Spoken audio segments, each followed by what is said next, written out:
You're gonna get it now.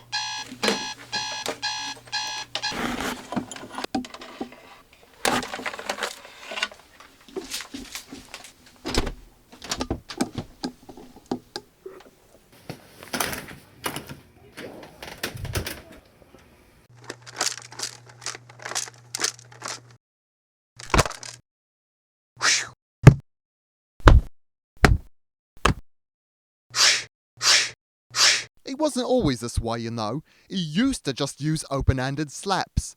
Time was you could clock in, if you'll excuse the pun, wake the guy up, maybe play some FM radio throughout the day, I don't know, kick back with some smooth jazz or some shit. And now you so much as make a peep. You all but get a shotgun with a double barrel of rock salt in the tits. Not even in the stomach, the tits! What I'm saying is, he looks like he could be good for shooting a man in the nipples. At what juncture do you believe the change occurred? It's funny you should ask that. You know, the fellas, that is, me and the rest of the alarm clocks, we got together this one time and jawed, you know? Just straight up moved our mandibles. And at first, we couldn't tell what set him off. Then we got to thinking. And what we thought was, could it have something to do with last summer? Why? What transpired last summer? Well, he got his balls ripped off.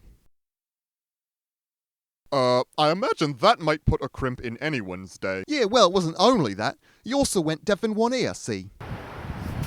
That must have affected him adversely. Well, no. No? No. And why not, pray tell? Well, he was sort of distracted on account of his kid had just died. Of AIDS. What? How did it get AIDS? His mother gave it the AIDS. She was the one what ripped off the family jewels as well. And I suppose next you'll inform me that she also made him deaf. Oh, no, don't be silly. It were his sister what made him deaf. She was also the one what perforated his left kidney with a 10-foot fishing rod. So his sister was a psycho too then? No, she was just clumsy. You ever been fishing? You catch a right mean old bugger, you might find yourself thrashing about like some page out of the Kama Sutra. There's no telling where fishing could see you ending up, mate. It's a wonder you don't hear more about the terrible fishing tragedy in this country. All people want to hear about is tobacco, tobacco, tobacco, when ordinary Joes are swanning about unprotected on fishing boats with perforated kidneys. But yeah, those were a few events we all figured might have influenced them to upgrade from open-handed slaps. Tell me about the job. Well, you've got to get up early in the morning, obviously.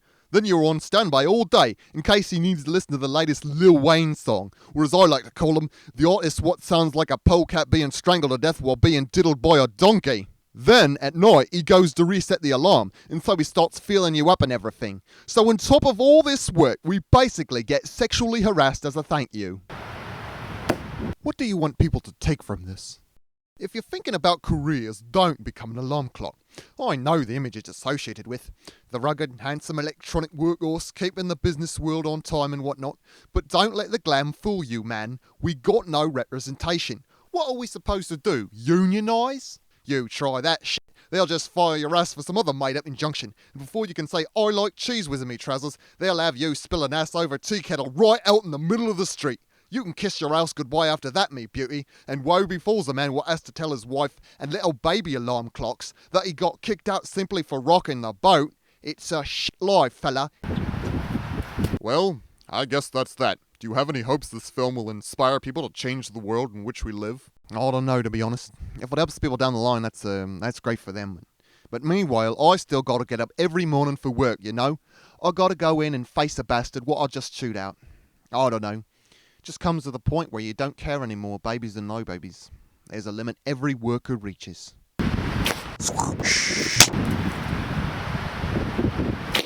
That there is. Well, thanks. It's been eye-opening.